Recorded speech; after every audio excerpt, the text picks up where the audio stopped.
누구에게나 잘 될 때가 있고 또 못 될 때가 있습니다. 그런데 잘 되는 것과 못 되는 것이 하루아침에 그렇게 될 수도 있고 또 천천히 그렇게 될 수도 있습니다. 우리가 요셉의 어린 시절도 우리 살펴보았고 또 유다에 관한 이야기도 들었습니다. 요셉은 어떻게 되었느냐? 하루아침에 망한 케이스였죠. 유다는 어떻습니까? 천천히 망한 케이스였습니다. 요셉은 아버지에게 가장 사랑받는 아들로 살다가 노예가 되었기 때문에 하루아침에 망한 일이었습니다. 유다는 어떻습니까? 아버지의 집을 떠나서 두 아들 두 명이 죽고 아내도 죽고 며느리의 관계 속에서 쌍둥이를 태어나게 되었습니다. 유다는 망해도 어떻게 망했느냐? 수치스럽게 망했다는 것이죠. 그러면 다 끝이 난 것입니다. 그런데 참 재미있는 사실은 무엇이냐면은 하나님의 사람들은 세상이 끝났다라고 말을 할 때, 또 세상이 망해버렸다라고 말을 할 때에 그때부터 하나님의 새로운 일이 시작된다라는 것을 우리는 기억해야 됩니다. 하나님은 인간이 망해야, 인간이 모든 것을 다 내려놓아야, 인간이 다 포기를 해야, 인간이 소망을 두는 일이 끝이 나야 새로운 일이 시작된다라고 우리에게 성경을 통해서 말씀해 주시기 때문에 그렇습니다. 우리가 생각하는 인간의 계획이 있습니다. 우리가 생각하는 인간의 목적들이 있습니다. 그 계획과 목적들을 일단은 내려놔야 하나님의 계획이 시작된다는 것을 우리는 알게 됩니다. 오늘부터 이집트에서의 요셉의 삶에 대해서 한번 살펴보려고 합니다. 하루아침에 완전히 망해버린 것 같은 그런 요셉에게 하나님께서 어떻게 함께 하시고 어떻게 일하셔서 요셉으로 하여금 하나님의 선하신 뜻들을 이루어가게 하셨는지를 오늘 여러분들과 한번 살펴볼 수 있기를 소망합니다. 오늘 39장 1절 말씀에서 요셉의 이야기가 이렇게 시작이 됩니다. 요셉이 이끌려 애굽에 내려가매 바로의 신하 친위대장 애굽 사람 보디발이 그를 그리로 데려간 이스마엘 사람의 손에서 요셉을 산이라 라고 말을 합니다. 요셉이 아버지 야곱의 명령에 의해서 헤브론에서 도단까지 형들을 찾기 위해서 올라갔습니다. 그런데 형들이 요셉을 팔아버렸죠. 요셉이 이집트로 끌려가면서 과연 어떤 생각을 했겠습니까? 그 상인들에 의해서 이집트로 내려가면서 어떤 생각을 했을까요? 이런 생각 안 했겠습니까? 형들이 왜 나에게 이런 일을 했을까? 이런 생각 안 했을까요? 하나님께서 왜 나에게 이런 일을 허락하셨을까? 이런 생각도 안 했을까요? 이런 생각을 하면서 그 끌려가는 그 감옥, 그 철창 안에서 하나님께 기도도 해보지 않았을까요? 하나님, 왜 나에게 이런 일이 일어나야만 했습니까? 하나님께서 이런 일을 허락하신 이유는 무엇입니까? 이렇게 틀림없이 기도를 했었을 것입니다. 그러면 그런 상황 속에서 하나님께서는 어떤 응답을 주셨을까요? 여러분들의 경우를 한번 생각해 보시죠. 여러분들이 어려움에 닥쳤습니다. 극심한 괴로움과 심한 어려움에 닥쳤습니다. 그때 하나님께 기도합니다. 그럼 하나님께서 어떤 대답을 주시던가요? 답을 주십니까? 내가 그 어려움에 대한 기도를 한다고 깨달아지는 때가 옵니까? 이상한 것은 여러분, 이럴 때일수록, 어려워서 기도할 때일수록 하나님은 침묵하신다는 겁니다. 아무 말씀하지 않습니다. 내가 절박할 때 하나님께서는 속 시원한 대답을 하나님께서는 절대 주시지는 않습니다. 그렇다면 하나님께서 말씀하지 않으실 때, 하나님께서 침묵하실 때 나는 과연 어떠한 일들을 해야 될까요? 그때부터 금식해야 될까요? 그때부터 철야기도 해야 될까요? 여러분, 답이 없을 때, 하나님의 응답이 도무지 나오지 않을 것 같아에 내가 해야 될 일은 무엇이냐면은 내가 처한 상황 속에서 내가 해야 할 것이 무엇인지를 스스로 찾아내야 된다는 이야기입니다. 요셉이 도단에서 이집트까지 그 먼 거리를 지금 어떤 감옥에 갇혔든지 철장 속에 갇혔든지 그렇게 끌려갔을 겁니다. 끌려갔을 때 노예를 그냥 끌고 갔을까요? 손 다 묶고 끌려갔을 건 아닙니까? 그렇게 끌려가는 상황 속에서 요셉은 과연 어떤 생각을 하면서 끌려갔을까요? 어떤 생각을 하면서 이집트까지 도착을 했을까요? 요셉은 이집트로 가는 여정 속에서 아까 말씀드린 것처럼 하나님께서 왜 이런 일을 허락하셨을까? 형들이 나에게 왜 이런 일을 했을까를 생각했을 것입니다. 기도도 했을 것입니다. 그러나 그것으로 끝나는 것이 아니라 내가 처한 이 상황 속에서 과연 내가 어떻게 하는 것이 바른 행동일까를 틀림없이 생각을 했을 것입니다. 내가 절망의 상황 속에서도 절대로 넋을 놓지 않고 정신 차리고 하나님께서 나와 함께 하신다, 지금 이 순간에도 함께 하신다고 하는 그런 믿음을 가지고 요셉은 처절하게 이집트까지 끌려갔을 것입니다. 그렇게 끌려갔었을 때에 요셉 앞에 놓인 사람이 있었는데 그 사람이 누구였냐면은 보디발이었습니다. 여러분 생각을 한번 해보죠. 요셉이 살고 있던 지역은 이스라엘 최남단 헤브론이라고 하는 지역이었습니다. 헤브론에서 계속 살고 있었다라고 한다면 요셉과 보디발이 만날 수 있는 가능성은 0%입니다. 만날 수 있는 상황이 아니에요. 그런데 요셉이 인신매매를 당하고 형들에게 팔리움을 당해서 노예로 잡혀왔을 때 그때 보디발과 만나는 장면이 오늘 본문에 나오게 됩니다. 보디발과 요셉이 만났습니다.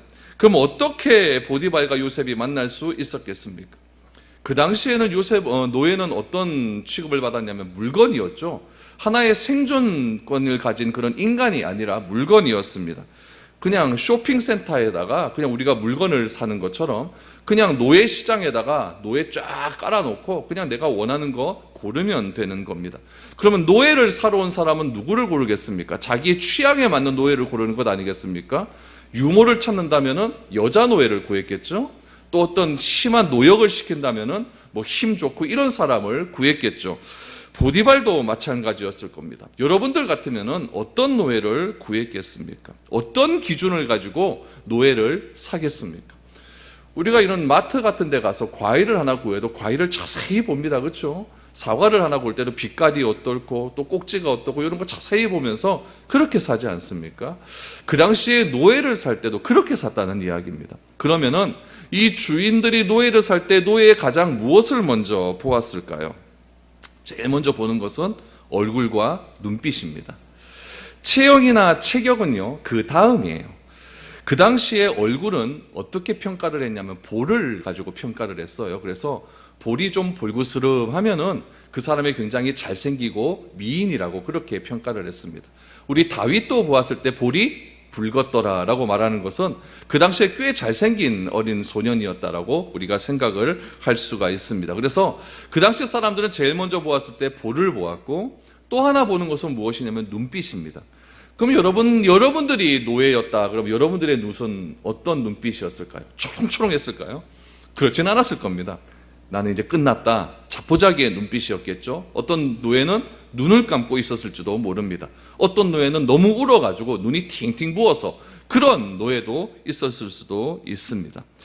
여러분, 지금 보디발이 오늘 본문 말씀에 보면은 어떤 사람이었다고 나오냐면 시위대장이라고 나오고 있습니다. 시위대장은 여러분 궁전에서 바로를 왕을 지키는 그런 사람 아니겠습니까? 그러면은 이 시위대장이라고 하는 사람은 사람 보는데 전문가라는 이야기예요. 바로에게 오는 사람을 딱 봤을 때 눈빛만 봐도 저 사람이 어떤 해악된 마음을 가지고 바로에게 오는지 아니면 긍정적인 마음을 가지고 오는지 여러분 경호원이나 이런 시위대장 이 최고의 책임자들은 그런 것들을 너무나 잘한다는 이야기죠. 우리도 여러분 사람이 딱 걸어올 때 그 사람의 눈빛을 보면 저 사람이 나 때리려고 오는지 아주 선한 마음으로 오는지 다 알고 있는 것 아니겠습니까? 더군다나 직업 자체가 또 직업이 왕을 호위하는 그런 사람이라고 한다면 상대방이 우리에게 걸어갈 때 나에게 걸어왔을 때 그 사람의 눈빛만 봐도 그 사람이 어떤 마음을 품고 있는가는 다 알 수 있는 그런 능력을 가지고 있다라는 이야기입니다. 시위대장 보디발이 노예 시장에 왔습니다. 노예들을 쫙 봅니다. 그런데 한 사람이 딱 눈에 들어옵니다. 누가 들어왔습니까? 요셉이 들어왔다는 거예요. 요셉은 다른 노예들과 달랐다는 이야기입니다. 무엇이 달랐을까요?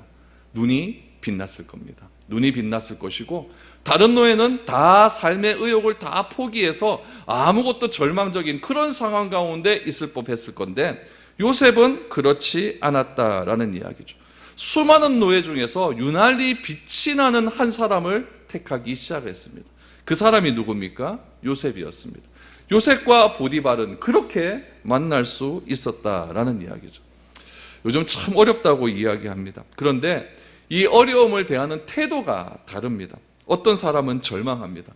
제가 어저께 TV를 보다 보니까 어떤 한 사람이 인터뷰를 하는데 소상공인이에요. 인터뷰를 하는데 자살의 충동을 느낀다고 합니다.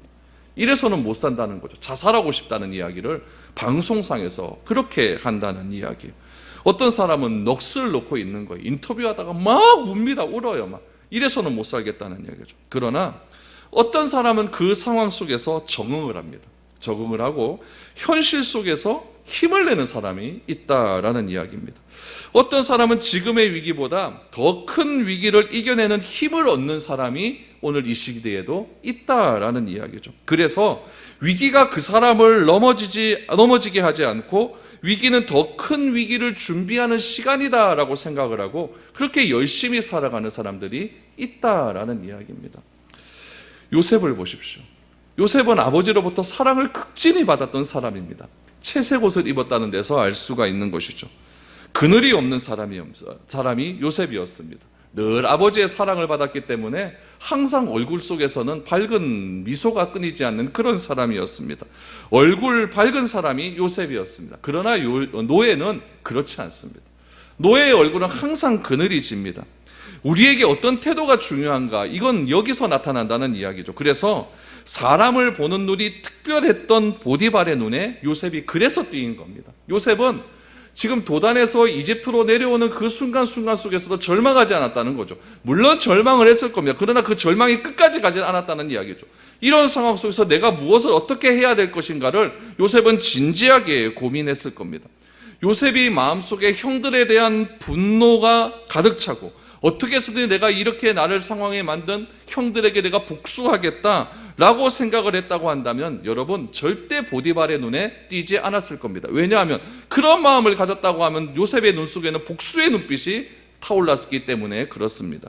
그러나 어떤 위기가 닥친다 할지라도 하나님의 붙들린 사람의 행동은 그러하지 않아야 된다는 이야기죠.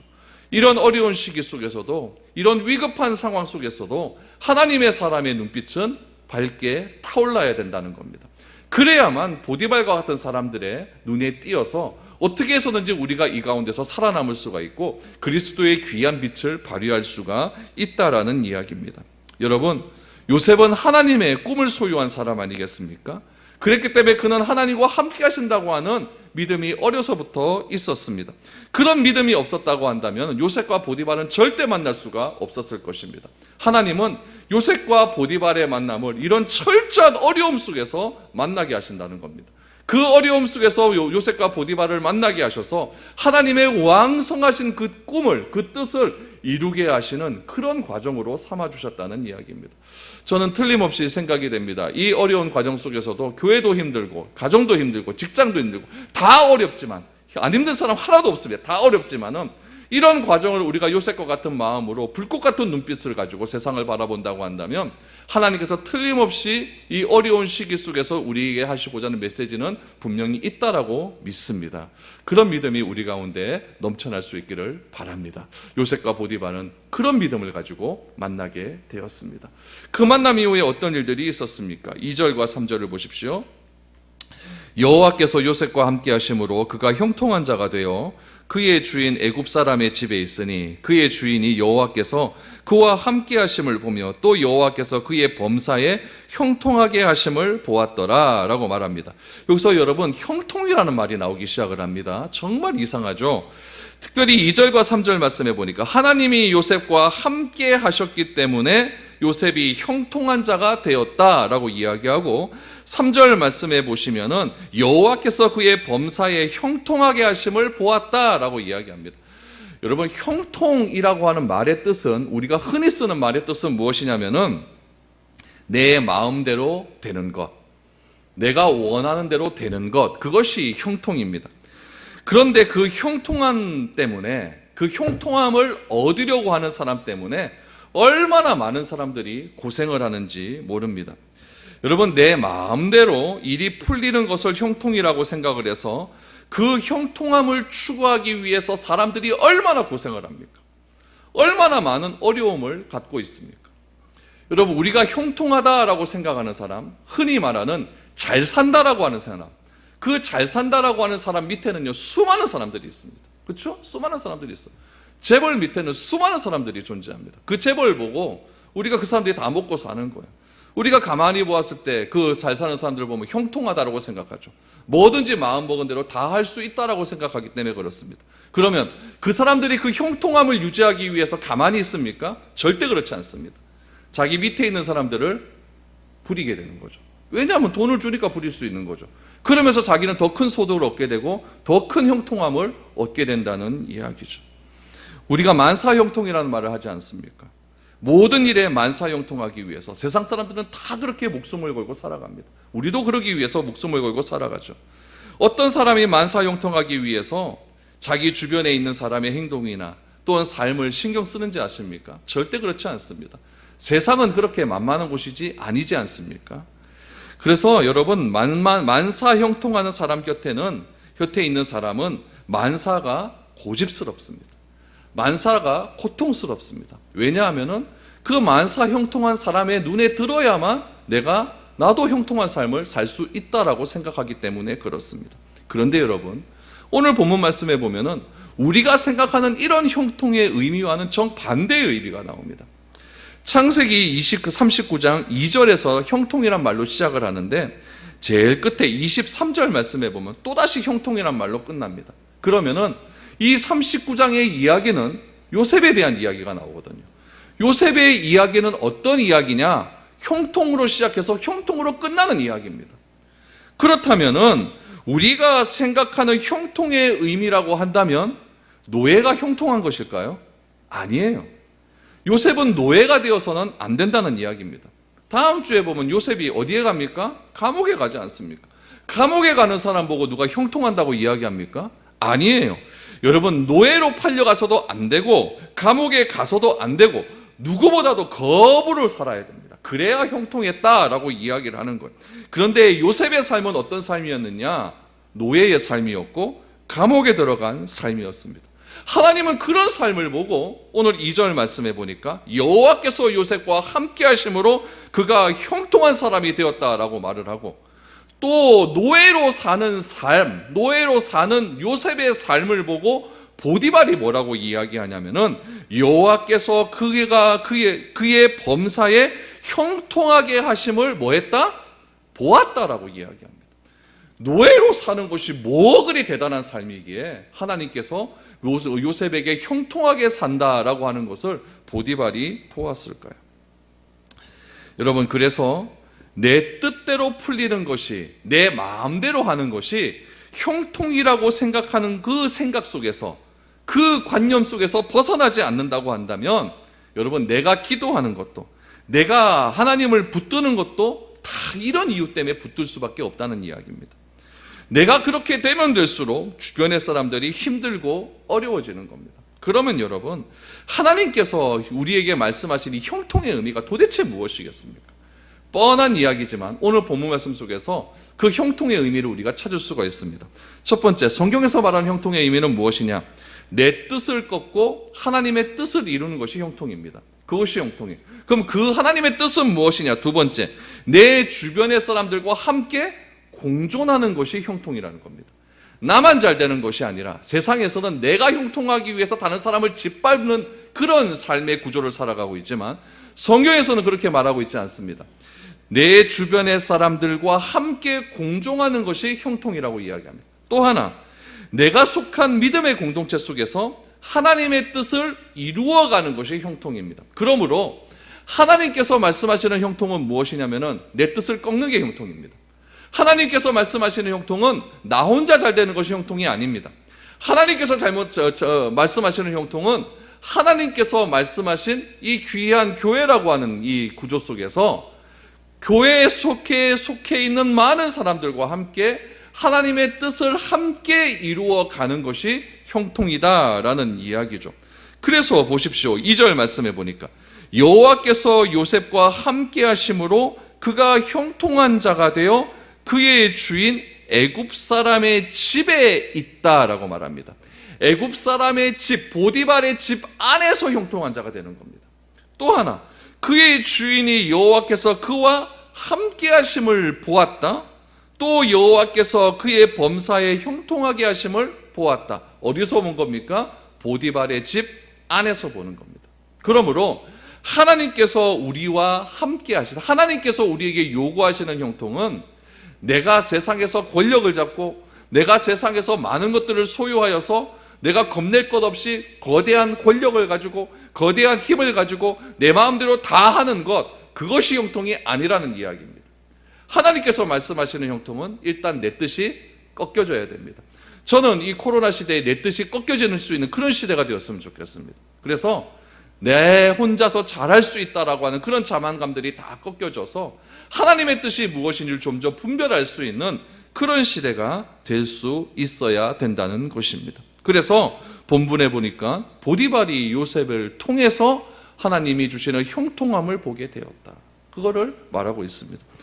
3절을 보십시오. 3절에 보니까 보디발이 알게 된 사실이 있습니다. 첫 번째는 하나님이 요셉과 함께 하신다는 사실, 두 번째는 하나님이 요셉을 범사에 형통하게 하신다는 사실, 이 두 가지를 알게 됩니다. 보디발을 보십시오. 보디발은 바로의 왕궁이라고 하는 그 왕궁 속에서 세상에서 말하는 형통을 눈으로 본 사람입니다. 바로는 신이거든요. 이집트의 왕은 신입니다. 그렇기 때문에 그 신의 말 한마디면은 사람을 죽일 수도 있고 사람을 살릴 수도 있고 어마어마한 권력을 가지고 세상을 통치하는 그런 사람이 바로입니다. 그 바로가 얼마나 많은 재산을 소유했겠습니까? 얼마나 어마어마한 궁궐에서 살아갔겠습니까? 거기서 보디발은 무엇을 보았습니까? 세상의 형통함을 보았습니다. 그런데 자기 집에 들어온 노예 한 사람을 보고 요셉을 통해 하나님께서 함께 하심을 보았고 또한 요셉을 통한 형통함을 알게 하셨다라고 말을 합니다. 요셉을 통해서 무엇을 느끼고 발견했기 때문에 보디발이 생각했던 그 형통이라고 하는 개념이 바뀌게 되었을까요? 이유는 딱 한 가지입니다. 그 이유가 무엇이냐? 보디발은 노예 요셉이라고 하는 사람을 통해서 세상에서 경험하지 못한 또 다른 형통함을 보았던 겁니다. 자신이 보았던 형통함보다는 다른 형통함이 요셉에게는 있다라는 것을 알게 된 것이죠. 그것은 바로 요셉은 노예의 신분이지만은 요셉에게서는 무엇이 발견되었냐면은 거룩함이 발견되었기 때문입니다. 요셉이지만은 노예이지만은 요셉에게는 범접할 수 없는 흔들리지 않는 평화가 있게 되었고 노예의 신분이지만은 내 것을 내 것이라고 주장하지 않는 가치를 보게 되었다라는 겁니다. 이런 요셉의 삶은 보디발이 왕궁에서 본 그런 귀족과 왕족들 사이에서는 본 적이 없는 그런 일들이었습니다. 보디발이 본 것은 무엇일까요? 왕궁에서 바로라고 하는 만사 형통한 사람의 눈이 들기 위해서 수많은 귀족들과 또 수많은 신하들이 그 바로에게 엎드려 절하는 것을 보았습니다. 그 만사 형통한 최고의 권력을 가진 그 바로 앞에서 그 바로의 눈에 잘 들기 위해서 자신의 모든 자존심을 다 내어 던져버리고 평화 없이 그냥 겉으로 바로의 왕에 본쪽하는 그런 것들을 보디발은 다 보았습니다. 그렇기 때문에 많은 내면의 갈등이 있었습니다. 저 사람은 틀림없이 바로에게 대적하는 사람이어야 되는데 바로의 눈에 들지 말아야 되는 사람인데 어떻게 해서든지 아부를 해서 바로의 눈에 들기 위해서 최선을 다하는 사람들, 그런 사람이 있지 않았겠습니까? 보디발의 눈에 그런 사람들을 바라보면서 어떤 생각을 했겠습니까? 저건 아닌데 저건 아닌데. 근데 저건 아닌데라고 하는 의문을 가졌던 것이 누구에 의해서 해결이 되냐면은 자기 집에 들어온 노예 한 사람에 의해서 그것이 해결이 되었다라는 이야기죠. 그것을 성경은 어떻게 이야기하느냐? 보디발이 보았다. 하나님께서 주시는 형통함을 보았다라고 이야기하는 겁니다. 어떻게 요셉은 노예인데 이런 삶을 살 수 있을까? 보디발이 궁금해하기 시작하는 겁니다. 우리가 살아가는 세상 속에서도 우리의 삶의 모습이 이래야 된다라고 생각이 됩니다. 세상 사람들은 자기 마음대로 하는 형통함을 누리며 살아가고 있다면 우리는 그런 형통함보다는 하나님이 원하시는 형통함을 쫓아 따라가는 그런 삶이 되어야 됩니다. 그래야 나를 통해서 하나님께서 주시는 형통함을 누가 볼 수 있냐면 보디발과 같은 세상 사람들이 볼 수가 있는 겁니다. 하나님께서 나에게 범사에 주시는 형통함을 볼 수 있는 것, 세상 사람들이 볼 수 있는 것, 그것이 중요하다는 이야기죠. 보디발이 얼마나 많은 노예들을 보았겠습니까? 자신의 집에서, 자신의 직장에서, 전쟁터에서 얼마나 많은 노예들을 보았겠습니까? 그런데 요셉은 그런 노예들과는 달랐다는 이야기죠. 자기가 보았던 그런 노예의 모습과 요셉의 모습은 정말 달랐다는 이야기입니다. 요셉을 통해서 신기한 것을 보게 되었다는 이야기죠. 우리는 거룩을 구별된 삶이다라고 이야기합니다. 거룩은 여러분 구별된 삶이다라고 이야기하기 때문에 거룩한 삶이다 그래서 우리가 생각하는 건 뭐냐면은 이상한 행동을 하는 것, 그것이 거룩이라고 생각할 수가 있습니다. 그러나 이 거룩이라는 것은 무엇이냐? 거룩은 이 사람 곁에만 가면은 괜히 마음이 열리고, 이 사람 곁에만 가면은 괜히 그 사람과 같이 식사 한번 해보고 싶고, 이 사람 곁에만 가면 그 사람과 대화하고 싶고, 이 사람 곁에만 가면은 이상하게 마음이 평안이 오고, 그런 삶이 여러분 거룩한 삶입니다. 다른 삶이 아니에요. 어떻게 해야 그런 삶이 될 수가 있을까요? 평상시에 우리의 삶이 그래서 중요하다는 이야기입니다. 요셉은 그런 것이 있었습니다. 신분이 중요한 것이 아닙니다. 요셉이 노예라는 그 사실이 중요한 것이 아니라 요셉이 노예라는 사실을 떠나서 요셉에게만 가면은 이상하게 마음이 편안해지고, 이상하게 요셉에게만 가면은 마음의 화평이 이루어지는 그런 일들을 자꾸 경험하게 되었다는 이야기죠. 그래서 어떤 일이 생깁니까? 4절을 보십시오. 요셉이 그의 주인에게 은혜를 입어 섬김에 그가 요셉을 가정 총무로 삼고 자기의 소유를 다 그의 손에 위탁했다라고 말합니다. 보디발은 여러분 앞에서 말씀드린 바와 같이 의심이 많은 사람이라고 말하지 않았습니까? 사람을 잘 보는 사람입니다. 그렇기 때문에 요셉은 보디발이라고 하는 사람은 왕을 호위하는 사람이기 때문에 굉장히 의심이 많습니다. 가까이 오는 사람에게 의심하고 또 함부로 자신의 의중을 보이지 않고 자신의 속을 드러내지 않는 사람이 보디발이라는 사람입니다. 여러분, 이 한 나라의 호위대장까지 올랐다라고 하면은 이 사람의 실력을 알만하지 않습니까? 지식적으로도 정치적으로도 굉장히 빨리 빠른 머리 두뇌 회전이 있었을 것이고, 또한 싸움도 잘했을 것이고 전쟁도 잘하는 그런 사람이었기 때문에 바로의 최측근에서 바로를 호위하는 그런 사람이었을 것입니다. 그런데 이런 사람이 여러분 4절에 보니까 요셉이 그의 주인에게 은혜를 입었다라고 말을 합니다. 은혜를 입은 이유는 무엇이겠습니까? 2절 3절의 내용입니다. 그것을 입어서 섬겼기 때문에 보디발이 요셉을 무엇으로 말했냐? 가정 총무로 삼아서 자기의 모든 것들을 다 그의 손에 위탁했다라고 말합니다. 여기서 가정 총무라고 말하는 직위는 무엇이냐면은 우리가 신약 성경에서 나오는 청지기, 그거를 가정 총무라고 이야기합니다. 주인의 모든 재산을 맡아서 관리하는 사람, 주인의 모든 재산을 맡아서 재산을 부르는 사람, 그런 사람을 가리켜서 청지기라고 이야기를 합니다. 보디발의 집에서 요셉을 청지기로 임명을 합니다. 그렇다면 여러분, 보디발이 요셉을 얼마나 신뢰하고 믿었다는 것을 알 수가 있습니다. 보디발의 집에서 요셉을 청지기로 임명을 했을 때 난리가 났을 겁니다. 어떤 사람이 제일 난리가 났을까요? 요셉보다 먼저 들어온 노예, 그게 난리가 났을 것 아닙니까? 정말 저거는 나보다 늦게 들어왔는데 뭔 주인한테 아부를 떨어서 나보다 더 앞서서 청지기가 되었나, 이런 얘기 안 나왔겠습니까? 틀림없이 나왔을 것입니다. 시기와 질투가 틀림없이 났을 것입니다. 그럼에도 불구하고 보디발은 요셉을 청지기로 삼습니다. 세상에서는 이런 요셉의 이야기를 무엇이라고 이야기하냐면 성공신화라고 이야기를 합니다. 노예에서 청지기가 되었고, 우리가 다 아는 대로 나중에는 뭐가 됩니까? 총리가 되었으니까, 신분이 상승하였으니까 성공신화라고 이야기를 합니다. 그런데 성경은 이런 이야기를 성공했다라고 말하지 않습니다. 뭐라고 이야기하냐면 믿음의 이야기다라고 이야기를 합니다. 하나님을 믿었더니, 전심으로 하나님을 신뢰했더니, 어려운 환경 속에서도 하나님을 믿고 따랐더니 인생에서 이런 일이 일어났다라는 이야기지, 그것이 신분이 상승했기 때문에 성공했다라고 말하지는 않는다는 이야기죠. 이것은 여러분 자리가 높아졌다는 이야기가 아닙니다. 보디발과 요셉의 관계는 청지기로서의 삶을 살아가는 주인과 청지기의 삶이었습니다. 절대 자리가 높아진 것이 아닙니다. 이것은 여러분 무엇을 얘기하느냐? 이제는 주인과 노예의 삶이 아니라 주인과 청지기가 되었으니까 보디발은 요셉을 뭐 하게 되었을까요? 믿게 되는 거예요. 이 믿음이라는 것은 다른 말로 하면은 관계가 형성되었다라는 이야기입니다. 예전에는 노예로 있었을 때는 관계의 문제가 아닙니다. 이것은 그냥 높고 낮음의 문제입니다. 그러나 청지기가 되면서부터 주인과 요셉 사이에는 무엇이 형성되냐면은 믿음과 신뢰라고 하는 관계가 형성이 된 겁니다. 내 재산 다 맡기는데요. 관계가 형성되지 않으면 내 재산 어떻게 다 맡길 수가 있겠습니까? 이것이 여러분 믿음의 사건입니다. 믿음의 사건은 관계가 형성되는 사건입니다. 그래서 모든 노예들은 요셉을 성공했다라고 생각을 하겠지만 성경을 읽고 하나님의 말씀을 받아들이는 우리는 이 사건을 무슨 사건이라고 얘기해야 된다고요? 관계가 형성된 사건, 믿음의 사건이라고 이야기를 해야 된다는 겁니다. 다시 말하면은 믿음으로 살아가는 사람의 이야기는 이런 관계가 이루어질 수 있다라는 것을 우리에게 보여주고 있습니다. 그래서 5절을 보십시오. 어떻게 마련해 줍니까?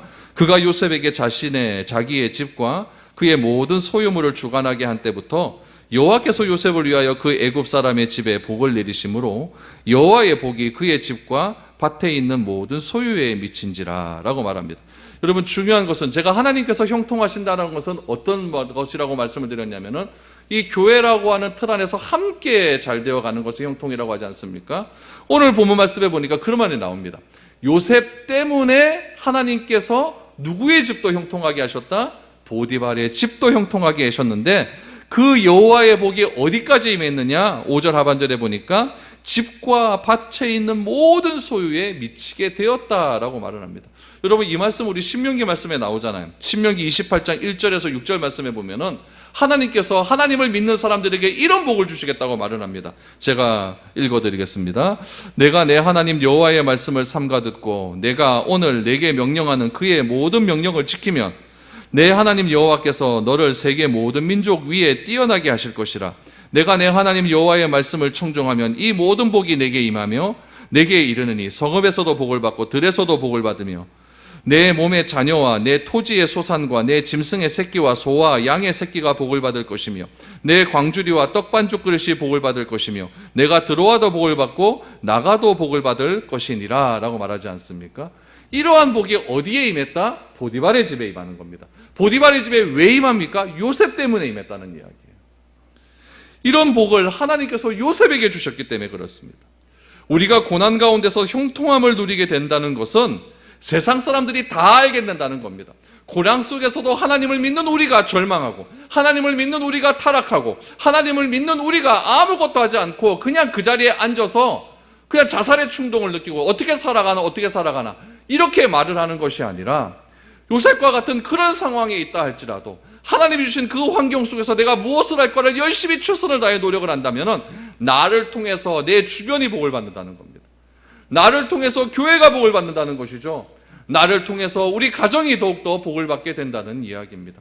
그것이 하나님께서 아브라함에게 말씀하신 너를 통하여 세상의 모든 사람들이 복을 받을 것이라고 하는 그런 하나님의 언약의 말씀이 이루어지는 과정 아니겠습니까? 하나님은 요셉과 함께 하셨습니다.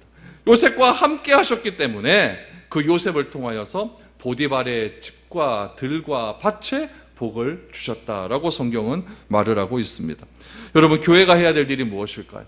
교회도 어렵습니다. 교회도 힘들어요. 정말 어려워요. 듣는 소리들이 다 어려운 소리들만 들려옵니다. 그러나 우리 교회가 해야 할 일은 무엇입니까? 이 두려워하는 이런 시기 속에서도 우리가 이 시대에 왜 부름을 받았는가를 다시 한번 생각하는 겁니다. 하나님, 우리 교회를 통하여서 이 지역에 복을 받게 하여 주시옵소서.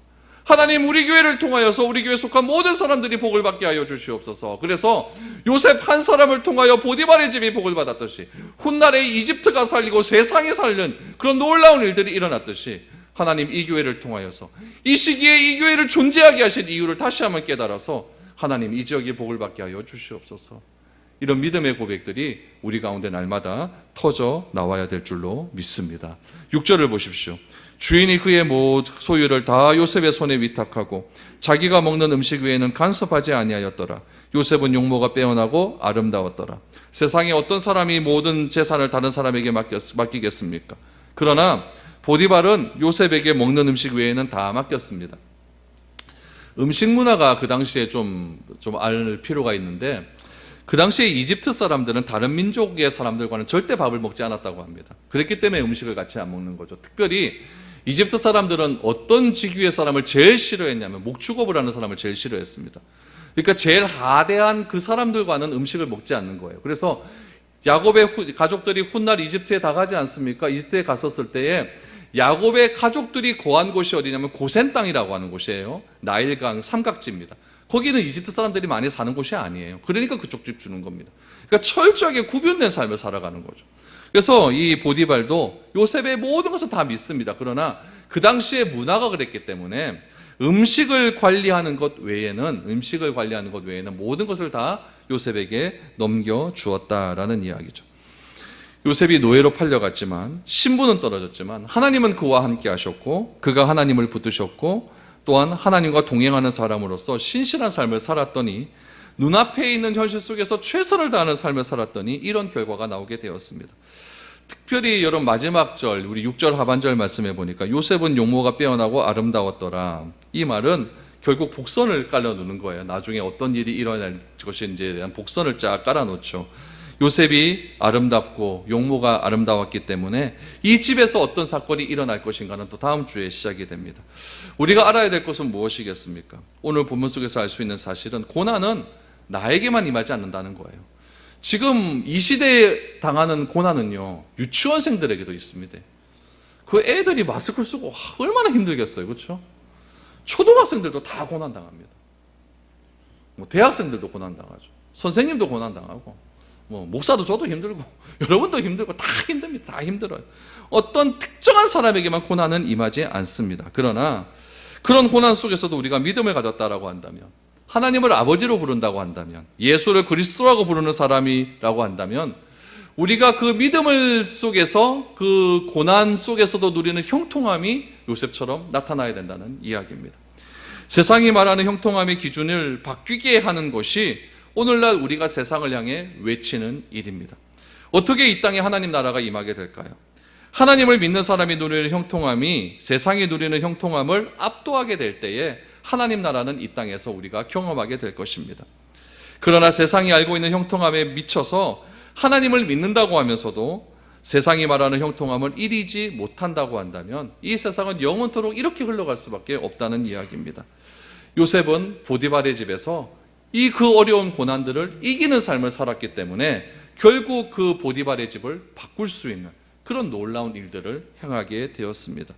우리가 가는 이 길이 세상에 보기에는 미쳤다 할지라도 우리가 가는 이 길이 진짜 길임을 세상에서 드러낼 수 있기를 소망합니다. 그래서 세상을 이기고 세상의 형통함을 하나님의 형통함으로 이겨낼 수 있는 그런 저와 여러분들이 되었으면 좋겠습니다. 그래서 여러분들이 생활하는 직장 속에서 하나님의 형통함을 담대하게 보여주심을 통해서 나를 통해 세상 사람들이 하나님의 형통함을 경험할 수 있는 복된 한 주의 삶들이 될 수 있기를 축복드립니다.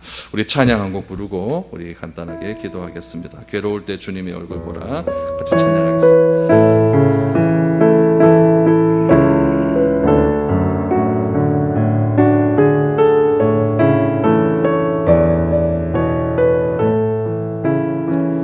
괴로울 때 주님의 얼굴 보라 평화의 주님 바라보아라 세상에서 시달린 친구들아 위로의 주님 바라보아 힘이 없고 내 마음 연약할 때 힘이 없고 내 마음 연약할 때 능력의 주님 바라보아라 주의 이름 부르는 모든 자를 힘주시고 오늘 지켜주시리 눈을 들어 주를 보아 내 모든 염려 주께 맡겨라 슬플 때에 주님의 얼굴 보라 사랑의 주님 안식 들이라 눈을 들어 주를 보라 내 모든 염려 주께 맡겨라 슬플 때